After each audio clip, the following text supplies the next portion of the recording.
What's up? My name is Lauren. I'm your resident intuitive baddie. Welcome back to my channel. I'm on some shit. I recorded this topic yesterday, but honestly, I watched that video back and I was high. I was high as fuck. I was watching it. There were just way too many pauses, and I was like, yes, we're not posting this. But anyways, I had gone out to smoke and I was thinking about, and I'm going to take you on a ride, so stay with me here. So I have a toddler, and nowadays, when she was younger, she used to eat everything. I used to have people tell me all the time, "Oh my God, you're so lucky. She's such a good eater," and I would be like, "Yeah, oh my God, thank you. She's got her dad's appetite. It's great." But recently, now that she's older and she's a little smarter, she knows when to protest. So the example I'm going to give here is, say I give her meal, right? And then I put an apple pie, a slice of apple pie in front of her too. And I say, you have to eat that last. Fuck, you think she's gonna do? You think she's gonna be like, oh my God, yeah, and just eat through? No, she's not eating her dinner anymore. She's staring and yelling and pointing at this pie now. So basically what it made me think about was, I think about kids that are in more impoverished families and how they probably don't have options. They probably don't have three course meals, or like meals with, maybe they don't have meals where you actually have different things on there, like a protein, vegetable, carb type thing. Like they might only get to eat one thing, I don't know, like porridge or something. And it's like, those kids aren't gonna refuse it, because once they're hungry, and that if that's what they know, that's what they're gonna eat. But the reason why my daughter is able to kind of put up a fight, so to speak, is because she knows what tastes better, right? She knows what sugar tastes like. She knows what things look like they're gonna have sugar in them. And basically, again, walk with me here.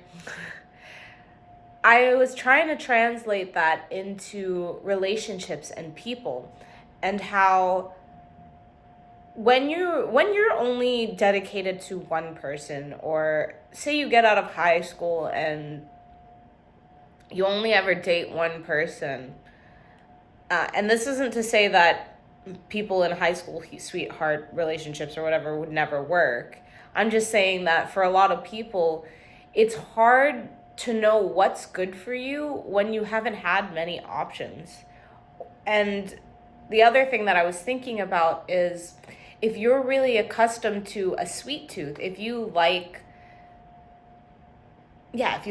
dessert, then you might not see value in vegetables. And basically, the analogy that I had ended off my smoking session with was, you can make broccoli and carrots taste good, but you can't put nutrition into a dessert. And so I guess how that translates here is, if you have ever been in a situation where maybe you thought you really loved someone, or you really think somebody is for you, or you think you have a really special relationship with this person, and maybe it's one of those things where you're projecting the potential you see in them onto them, rather than seeing them as themselves. And unfortunately, that's just to say that if they don't want to become their highest selves, or become that potential that you're projecting onto them on their own, there's nothing that you can do to make them do that. And so you're giving yourself a disservice by staying with somebody who isn't aligned with you, because if they were aligned with you, you'd be seeing them for them and not them for potential, right? But it's because there's elements of them that do really work with you, and it can be very hard for you to see outside of that, or to be like, oh yeah, but he has 99% of the qualities and I'm just looking for him to change that 1%. But it's like, when you know what you really want, and when you understand what's good for you, it's not always going to be like a sugar rush. Sometimes it's going to be a nice hearty meal, and that's going to take you a lot farther sustainability wise than going for what's sweet. So, I mean, I'm recording this now. It's the day before the new year, the Lunar New Year. I might actually just post this now.